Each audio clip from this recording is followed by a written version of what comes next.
ಪುಣ್ಯಭೂಮಿ ಪ್ರಯಾಗ್ರಾಜ್ನಲ್ಲಿ ಮಹಾ ಕುಂಭಮೇಳ ಮೇಳೈಸ್ತಾ ಇದೆ. ಸುಮಾರು 42ನೇ ದಿನ ಇವತ್ತು. ಯಾತ್ರಿಕರ ಸಮಾಗಮ, ಕೋಟ್ಯಾಂತರ ಸಂಖ್ಯೆಯಲ್ಲಿ ಯಾತ್ರಿಕರು. ಇಲ್ಲಿಯವರೆಗೂ ಕೂಡ ಯಾತ್ರಿಕರ ಸಂಖ್ಯೆ, ಪುಣ್ಯ ಭೂಮಿಯಲ್ಲಿ ಸ್ನಾನವನ್ನ ಮಾಡಿರೋರು 56,33,00,000. ನಮ್ಮ 3 ಪೀಳಿಗೆಯೂ ಕೂಡ ನೋಡಲು ಅಸಾಧ್ಯವಾದಂತ ಮಹಾಕುಂಭಕ್ಕೆ ಆಗಮಿಸಿರುವಂತ ಕರ್ನಾಟಕದ ಕನ್ನಡಿಗರು ಇವತ್ತು ನಮ್ಮ ಜೊತೆಲಿದ್ದಾರೆ. ನೋಡಿ, ಇವರೆಲ್ಲರೂ ಕೂಡ ಬಂದಿರೋದು ಬೇರೆ ಬೇರೆ ಊರುಗಳಿಂದ, ಕರ್ನಾಟಕದ ಮೂಲೆ ಮೂಲೆಯಿಂದ ಬಂದಿರುವಂತ ಯಾತ್ರಿಕರಿದ್ದಾರೆ. ಈ ಪುಣ್ಯವಾದಂತ ಭೂಮಿಯಲ್ಲಿ ಪುಣ್ಯ ಅನುಭೂತಿಯೊಂದಿಗೆ ಸಾರ್ಥಕತೆಯನ್ನು ಅನುಭವಿಸ್ತಿರುವಂತ ಯಾತ್ರಿಕರು. ಅವ್ರನ್ನ ನಾನು ಮಾತಾಡಿಸ್ತೀನಿ. ಎಷ್ಟು ಗಂಟೆಗೆ ಬಂದ್ರು, ಹೇಗಿದೆ ಅವರ ಅನುಭವದ ಕುರಿತಾಗಿ ಮಾತಾಡೋಣ. ಎಲ್ಲಿಂದ ಬಂದ್ರಿ ತಾವು? ನಾವು ಮಂದರ್ತಿ, ಉಡುಪಿಯಿಂದ. ಮೂಲತಃ ಮಿಯಾರಿನವರು, ಮುದ್ದೂರಿನವರು. ಬರ್ಬೇಕಾದ್ರೆ ತುಂಬಾ ಕಷ್ಟ ಆಗಿತ್ತು, ಟ್ರೈನ್ ಎಲ್ಲ ಬುಕ್ಕಿಂಗ್ ಸಿಗ್ಲಿಲ್ಲ ಇದ್ದಿತ್ತು. ಆಮೇಲೆ ಜನರಲ್ ಅಲ್ಲಿವೇ ಬಂದ್ವಿ, ಸ್ನಾನವನ್ನು ಮಾಡಿದ್ವಿ ಈಗಷ್ಟೇ. ಅದಾದ ನಂತರ ದೇವರ ದರ್ಶನಕ್ಕೆ ಬೇರೆ ಹೋಗಿದ್ವಿ ನಿನ್ನೆ, ವಾಸುಕಿ ಟೆಂಪಲ್. ಅಲ್ಲೂ ಕೂಡ ಖುಷಿ ಆಯ್ತು. ಬೇರೆ ಒಂದು ಸುಮಾರು ಕಡೆ ಕರ್ಕೊಂಡು ಹೋದ, ತುಂಬಾ ಖುಷಿ ಆಯ್ತು. ಚೆನ್ನಾಗೈತೆ ನೋಡಿ.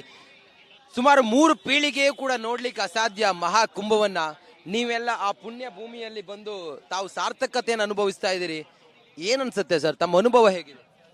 ಬಹುಶಃ ಇದು ನಮ್ಮ ಪಾಲಿಗೆ ಯೋಗ ಅಂತ ಅನ್ಕೊಳ್ತೇವೆ. ಯಾಕಂತ ಹೇಳಿದ್ರೆ ಇದು ನಮ್ಮ ಮಕ್ಕಳಿಗೂ ಕೂಡ ಸಿಗ್ತದೋ ಎಲ್ಲೋ ಅನ್ನುವಂಥ ಇದು ಭಾಗ್ಯ. ಯಾಕಂತ ಹೇಳಿದ್ರೆ ನಮಗೆ ಸಿಕ್ಕಿದೆ. ಹಾಗಾಗಿ ನಮ್ಮ ಸ್ನೇಹಿತರು ಎಲ್ಲರೂ ಸೇರಿ ಈ ಒಂದು ಪುಣ್ಯ ಭೂಮಿಗೆ ನಾವು ಇಂದು ಬಂದಿದ್ದೇವೆ.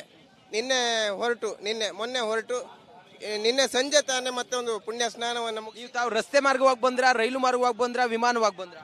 ರೈಲು ಮಾರ್ಗವಾಗಿ ಬಂದಿದ್ದೇವೆ. ಸುಮಾರು 2,000ಕ್ಕೂ ಅಧಿಕ ಕಿಲೋಮೀಟರ್ನ ದಾಟಿ ಬಂದಿದ್ದೇವೆ.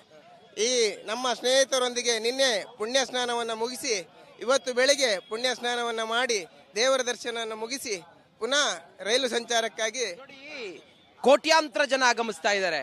ಬೆಳಿಗ್ಗೆ 2 ಗಂಟೆಯಿಂದ ಯಾತ್ರಿಕರು ಪುಣ್ಯ ಸ್ನಾನಕ್ಕಾಗಿ ಆಗಮಿಸಿರುವಂತ ಯಾತ್ರಿಕರು ಗಮನಿಸ್ತಾ ಇದ್ರಿ. ಬಹುಶಃ ಆ ರೀತಿ ಒಂದು ಕಮಿಟ್ಮೆಂಟ್ ಹಿಂದೂ ಧರ್ಮ ಅಥವಾ ಸನಾತನದಲ್ಲಿ ಮಾತ್ರ ಅಂತ ಅನ್ಸುತ್ತೆ. ಸನಾತನ ಧರ್ಮ ನಮಗೆ ಬಹಳ ಅಪಾರ ಕೊಡುಗೆಯಾಗಿದೆ. 144ನೇ ವರ್ಷ ಕುಂಭಮೇಳ ಬಂದಿರೋದು ನಮ್ಮ ಧರ್ಮಕ್ಕೆ ಬಹಳ ಖುಷಿಯಾಗಿದೆ. ಸಾವಿರಾರು ಲಕ್ಷಾಂತರ ಜನರು ನಮಗೆ ಕರ್ನಾಟಕದವರೆಲ್ಲ ಇಲ್ಲಿ ಕಂಡಿದ್ದಾರೆ. ಸನಾತನ ಧರ್ಮ ಎತ್ತಿಡಿತಿದೆ. ಕುಂಭಮೇಳ ಹಿಂದುತ್ವ ಮತ್ತು ನಮ್ಮ ಹೆಮ್ಮೆಯ ವಿಚಾರ ಎಂದು ಕಂಡು ಬರ್ತಿದೆ ಇಲ್ಲಿ ತ್ರಿವೇಣಿ ಸಂಗಮದಲ್ಲಿ. ಈ ಜನರ ಕ್ರೌಡ್ ಎಲ್ಲ ನೋಡಿದಾಗ ತಮ್ಗೆ ಏನನ್ಸುತ್ತೆ ಸರ್? ಈ ಮಾಬು, ಈ ಕ್ರೌಡು, ಹರ ಹರ ಮಹಾದೇವ್, ಜೈ ಶ್ರೀರಾಮ್, ಜೈ ಕೃಷ್ಣ ರಾಧೆ ಅಂತ ನೋಡಿದಾಗ ಏನನ್ಸುತ್ತೆ ಸರ್? ಏನನ್ಸುತ್ತೆ ಅಂದ್ರೆ ನಮ್ಮ ಹಿಂದೂ ಧರ್ಮ ಇಷ್ಟು ಲೆವೆಲ್ಗೆ ಯಾವ ತರ ಇದೆ ಅಂದ್ರೆ ನಾವು ಕಣ್ಣಲ್ಲೇ ನೋಡಕ್ಕಾಗಲ್ಲ. ಅಷ್ಟು ಜನ ಇದೀವಿ ಇಲ್ಲಿ. ಅಷ್ಟು ಜನ ಇದೀವಿ ಅಂತ ಅಂದ್ರೆ ನಮ್ಮ ಹಿಂದೂ ಧರ್ಮ ನಾವು ಯಾವ ತರ ಎತ್ತಿ ಹಿಡಿತಿದೀವಿ ಅನ್ನೋದನ್ನ ನಾವು ತೋರಿಸ್ತಾ ಇದೀವಿ. ಭಾರತದ ಪರ್ವಕಾಲ ಅಂತ ಅನ್ಸೋದಿಲ್ವಾ ತಮಗೆ? ಭಾರತದ ಪರ್ವಕಾಲ ಅಂತ ಅನ್ಸೋದಿಲ್ಲ? ಖಂಡಿತವಾಗಿಯೂ ಇದೊಂದು ಸೌಭಾಗ್ಯ. ಇದು ಭಾಗ್ಯ, ಇದು ಭಾಗ್ಯ, ಇದು ಭಾಗ್ಯ ಎನಗೆ ಪದುಮನಾಭನ ಪಾದ ಪರಮ ಸುಖವೇ ಎನ್ನುವಂತೆ ದಾಸರವಾಣಿಯಂತೆ ನಮ್ಗೆಲ್ಲರಿಗೂ ಕೂಡ ಇದು ಈ ಕಲಿಯುಗದಲ್ಲಿ ಇದೊಂದು ಭಾಗ್ಯ. ನಾನು ಈ ಒಂದು ವೇದಿಕೆ ಮೂಲಕ ರಿಪಬ್ಲಿಕ್ ಕನ್ನಡಕ್ಕೂ ಕೂಡ ಥ್ಯಾಂಕ್ಸ್ ಹೇಳ್ತೇನೆ. ಯಾಕಂತ ಹೇಳಿದ್ರೆ ಇಲ್ಲಿ ಬರುವಂಥ ಯಾತ್ರಿಗಳಿಗೆ, ಇಲ್ಲಿ ಬರುವಂಥ ಭಕ್ತಾಭಿಮಾನಿಗಳಿಗೆ ಎಲ್ಲಿ ನಮ್ಮ ಕರ್ನಾಟಕದ ಶುಚಿರುಚಿಯಾದ ಅಡುಗೆ ಸಿಗ್ತದೆ, ಎಲ್ಲಿ ರೂಮ್ಸ್ ಅವೈಲೇಬಲ್ ಇದೆ, ಎಲ್ಲಿ ಹೋಗಬೇಕು, ಎಲ್ಲಿ ಸ್ನಾನ ಮಾಡಬೇಕು, ಎಲ್ಲಿ ಹೋಗಬಾರ್ದು ಎನ್ನುವಂಥ ಕಂಪ್ಲೀಟ್ ಡೀಟೇಲ್ಸನ್ನು ಕೊಡ್ತಿರುವಂಥ ರಿಪಬ್ಲಿಕ್ ಕನ್ನಡಕ್ಕೂ ಕೂಡ ನಾನು ಈ ವೇದಿಕೆ ಮೂಲಕ ಥ್ಯಾಂಕ್ಸ್ ಹೇಳಲಿಕ್ಕೆ ಇಷ್ಟಪಡ್ತೇನೆ. ನೋಡಿ, ಊರ್ಗೋಲ್ ಹಿಡ್ಕೊಂಡಂತ ಹರಿಹರೆಯದ ಮುದುಕಿಯರಿಂದ ಹಿಡಿದು ಹರಿಹರೆಯದ ಯುವಕರು ಯುವತಿಯರು ಇಲ್ಲಿ ಬಂದು ಪುಣ್ಯ ಸ್ನಾನ ಮಾಡಿ ಆ ಅನುಭೂತಿಯನ್ನು ಅನುಭವಿಸ್ತಿರೋದನ್ನು ನೋಡ್ತಾ ಇದ್ರೆ ಬಹುಶಃ ಇದು ನಮ್ಮ ಜನ್ಮ ಸಾರ್ಥಕ. ನಾವು 144 ವರ್ಷದ ನಂತರ ಮಹಾಕುಂಭಮೇಳವನ್ನು ನೋಡ್ತಾ ಇದ್ದೀವಿ. 500 ವರ್ಷದ ನಂತರ ಶ್ರೀರಾಮಚಂದ್ರನ ಅಯೋಧ್ಯೆಯಲ್ಲಿ ನೋಡ್ತಾ ಇದ್ದೀವಿ. ಬಹುಶಃ ನಾವೇ ಪುಣ್ಯವಂತರಂತ ಅನ್ಸುತ್ತೆ. ಏನ್ ಹೇಳ್ತೀರಿ ಸರ್?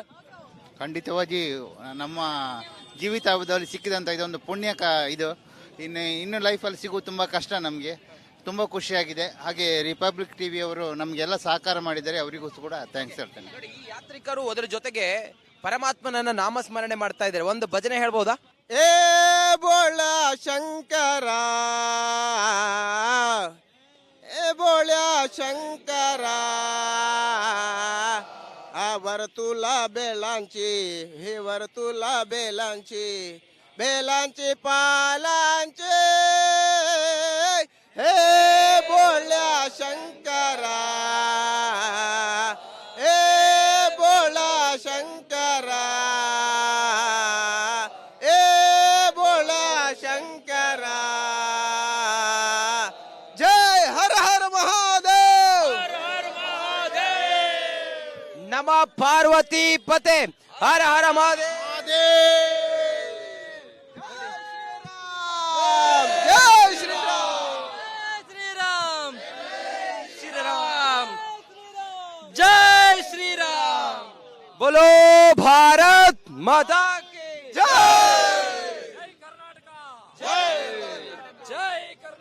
ನೋಡಿ, ಇದು ಕರ್ನಾಟಕದಿಂದ ಬಂದಿರುವಂತ ಯಾತ್ರಿಕರ ಸಂಭ್ರಮ.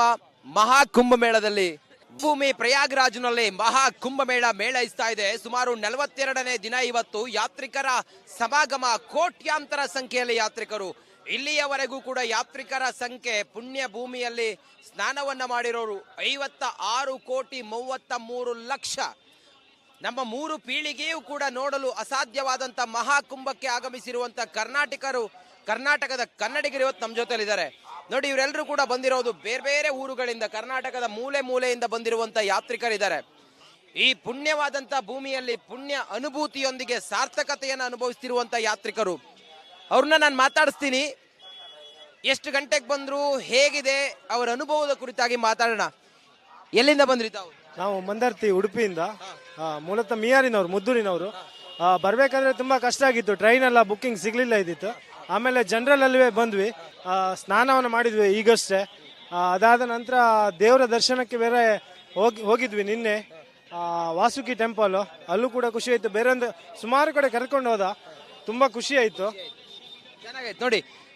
ಸುಮಾರು 3 ಪೀಳಿಗೆಯೂ ಕೂಡ ನೋಡ್ಲಿಕ್ಕೆ ಅಸಾಧ್ಯ ಮಹಾಕುಂಭವನ್ನ. ನೀವೆಲ್ಲ ಆ ಪುಣ್ಯ ಭೂಮಿಯಲ್ಲಿ ಬಂದು ತಾವು ಸಾರ್ಥಕತೆಯನ್ನು ಅನುಭವಿಸ್ತಾ ಇದ್ದೀರಿ. ಏನನ್ಸುತ್ತೆ ಸರ್, ತಮ್ಮ ಅನುಭವ ಹೇಗಿದೆ? ಬಹುಶಃ ಇದು ನಮ್ಮ ಪಾಲಿಗೆ ಯೋಗ ಅಂತ ಅಂದ್ಕೊಳ್ತೇವೆ. ಯಾಕಂತ ಹೇಳಿದ್ರೆ ಇದು ನಮ್ಮ ಮಕ್ಕಳಿಗೂ ಕೂಡ ಸಿಗ್ತದೋ ಎಲ್ಲೋ ಅನ್ನುವಂಥ ಇದು ಭಾಗ್ಯ. ಯಾಕಂತ ಹೇಳಿದ್ರೆ ನಮಗೆ ಸಿಕ್ಕಿದೆ. ಹಾಗಾಗಿ ನಮ್ಮ ಸ್ನೇಹಿತರು ಎಲ್ಲರೂ ಸೇರಿ ಈ ಒಂದು ಪುಣ್ಯ ಭೂಮಿಗೆ ನಾವು ಇಂದು ಬಂದಿದ್ದೇವೆ.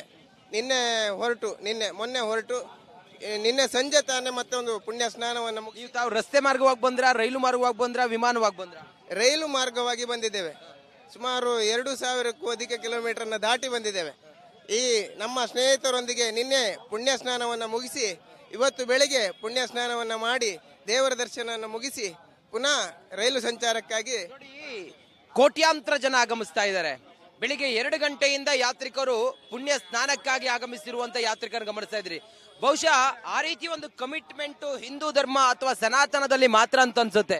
ಸನಾತನ ಧರ್ಮ ನಮಗೆ ಬಹಳ ಅಪಾರ ಕೊಡುಗೆಯಾಗಿದೆ. 144ನೇ ವರ್ಷ ಕುಂಭಮೇಳ ಬಂದಿರೋದು ನಮ್ಮ ಧರ್ಮಕ್ಕೆ ಬಹಳ ಖುಷಿಯಾಗಿದೆ. ಸಾವಿರಾರು ಲಕ್ಷಾಂತರ ಜನರು ನಮಗೆ ಕರ್ನಾಟಕದವರೆಲ್ಲ ಇಲ್ಲಿ ಕಂಡಿದ್ದಾರೆ. ಸನಾತನ ಧರ್ಮ ಎತ್ತಿಡಿತಿದೆ. ಕುಂಭಮೇಳ ಹಿಂದುತ್ವ ಮತ್ತು ನಮ್ಮ ಹೆಮ್ಮೆ ವಿಚಾರ ಎಂದು ಕಂಡು ಬರ್ತಿದೆ ಇಲ್ಲಿ ತ್ರಿವೇಣಿ ಸಂಗಮದಲ್ಲಿ. ಈ ಜನರ ಕ್ರೌಡ್ ಎಲ್ಲ ನೋಡಿದಾಗ ತಮ್ಗೆ ಏನನ್ಸುತ್ತೆ ಸರ್? ಈ ಮಾಬು, ಈ ಕ್ರೌಡು, ಹರ ಹರ ಮಹಾದೇವ್, ಜೈ ಶ್ರೀರಾಮ್, ಜೈ ಕೃಷ್ಣ ರಾಧೆ ಅಂತ ನೋಡಿದಾಗ ಏನನ್ಸುತ್ತೆ ಸರ್? ಏನನ್ಸುತ್ತೆ ಅಂದ್ರೆ ನಮ್ಮ ಹಿಂದೂ ಧರ್ಮ ಇಷ್ಟು ಲೆವೆಲ್ಗೆ ಯಾವ ತರ ಇದೆ ಅಂದ್ರೆ ನಾವು ಕಣ್ಣಲ್ಲೇ ನೋಡಕ್ಕಾಗಲ್ಲ. ಅಷ್ಟು ಜನ ಇದೀವಿ ಇಲ್ಲಿ. ಅಷ್ಟು ಜನ ಇದೀವಿ ಅಂತ ಅಂದ್ರೆ ನಮ್ಮ ಹಿಂದೂ ಧರ್ಮ ನಾವು ಯಾವ ತರ ಎತ್ತಿ ಹಿಡಿತಿದೀವಿ ಅನ್ನೋದನ್ನ ನಾವು ತೋರಿಸ್ತಾ ಇದೀವಿ.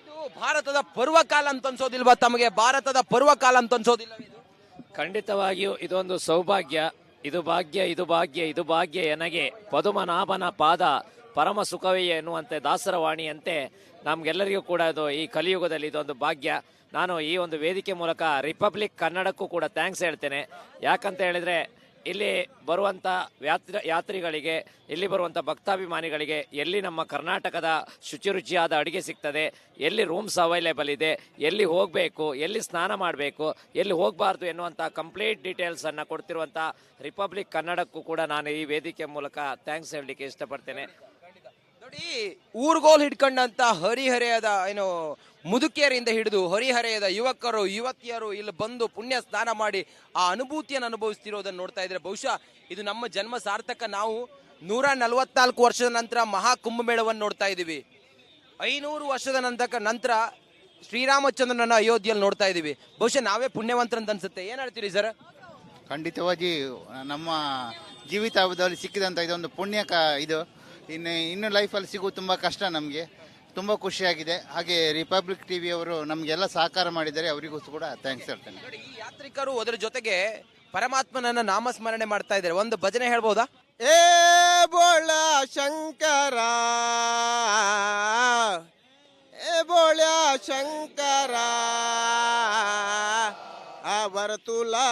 पालांची हे वर्तुला बेलांची बेलांची पालांची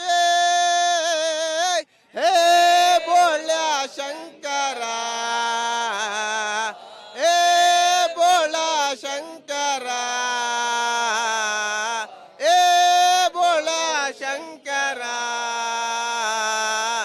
जय हर हर महादेव नमः पार्वती पते हर हर महादेव जय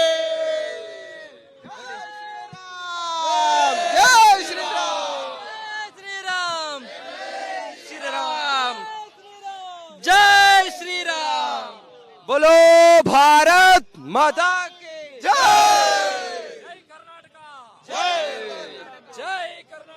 ನೋಡಿ, ಇದು ಕರ್ನಾಟಕದಿಂದ ಬಂದಿರುವಂತ ಯಾತ್ರಿಕರ ಸಂಭ್ರಮ ಮಹಾಕುಂಭ ಮೇಳ.